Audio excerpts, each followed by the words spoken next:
Assalamualaikum, salam sejahtera, salam Malaysia Madani. Nama saya Ahmad Zikri bin Muhammad Farhan. Saya berusia 12 tahun dan saya merupakan murid tahun 6 di Sekolah Kebangsaan Si Terbau, Johor Bahru. Saya berasa bangga kerana dapat dipilih untuk mewakili sekolah sebagai calon skin dan channel anti dadah peringkat negeri Johor bagi tahun 2025. Saya mempunyai minat yang mendalam bagi memupuk sifat kepimpinan sama ada di rumah maupun di sekolah.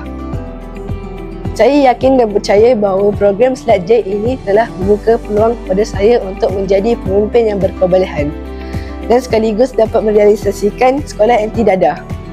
Di samping itu, saya juga telah melaksanakan pelbagai aktiviti Slat J pada tarikh dan waktu yang telah ditetapkan.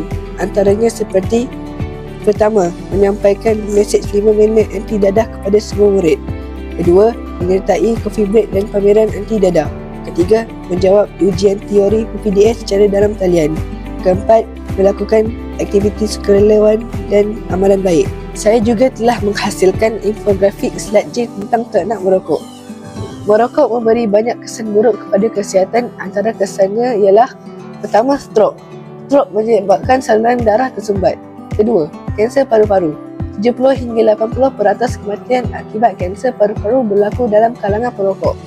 Ketiga, masalah kesuburan.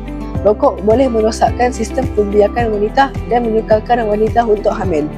Keempat, penglihatan. Masalah penglihatan. Rokok boleh menyebabkan masalah mata. Kelima, masalah kulit. Merokok boleh menyebabkan kulit berkedut walaupun pada usia muda. Keenam, mulut berbau. Kerap merokok menyebabkan mulut berbau dan gigi menjadi kuning. Jauhi rokok untuk kesihatan yang lebih baik dan kehidupan yang lebih berkualiti. Sebagai calon Slat J, saya yakin bahawa murid-murid SK Seri Terbau dapat menjadi sebuah komuniti yang bebas daripada perkara yang boleh merosakkan masa depan mereka.